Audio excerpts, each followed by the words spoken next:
When I was about 6 or so, my mom told me, she sat me down on the couch one day and said, "We're going to read this book."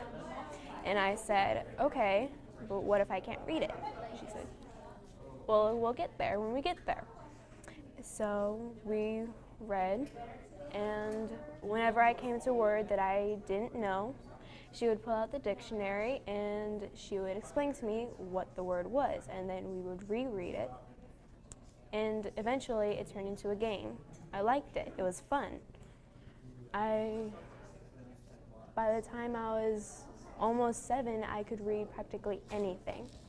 I would pick up any book and just have fun reading it because, well, the dictionary was a game and the book was my my set of rules, I guess. So now I read philosophical books just because I can. And I have fun doing it because reading is fun to me.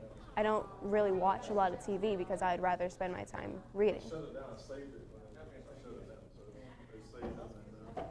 I got to know my mother a lot those days just reading on the couch. So I really liked it. I grew up on with her, and now we're best friends.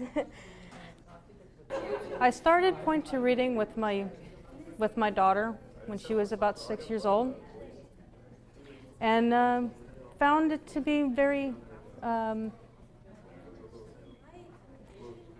very fun and easy, very natural way of learning to read, and discovered that she enjoyed it quite a bit. Enjoyed it quite well. And then later, after we've been doing this for a few months, discovered that her reading just completely took off.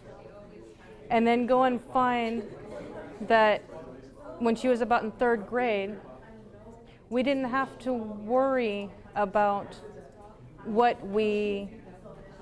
we didn't have to worry about assigned reading, whether a book was going to be too hard for her level. She could grab any book and read to her heart's content, without any trouble or without any difficulties.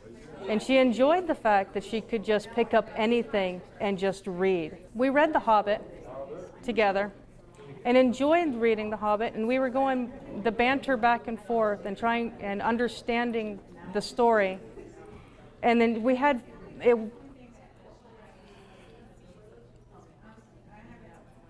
It was more than just reading a story.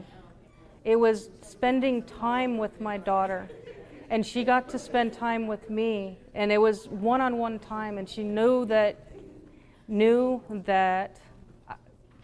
that she was my whole world right there, right then at that time. And we got to enjoy a great story. And I don't know what else. Later in years, she's about 14 now. She's been reading since she was about 5, 6 years old. And now she reads Stephen Hawking for fun. She reads physics books for fun. I have a hard time getting her to go to bed at night because she's always reading. But then again, if that is the only problem I have with my child, is getting them to go to sleep because of reading too much, then that is a good problem to have.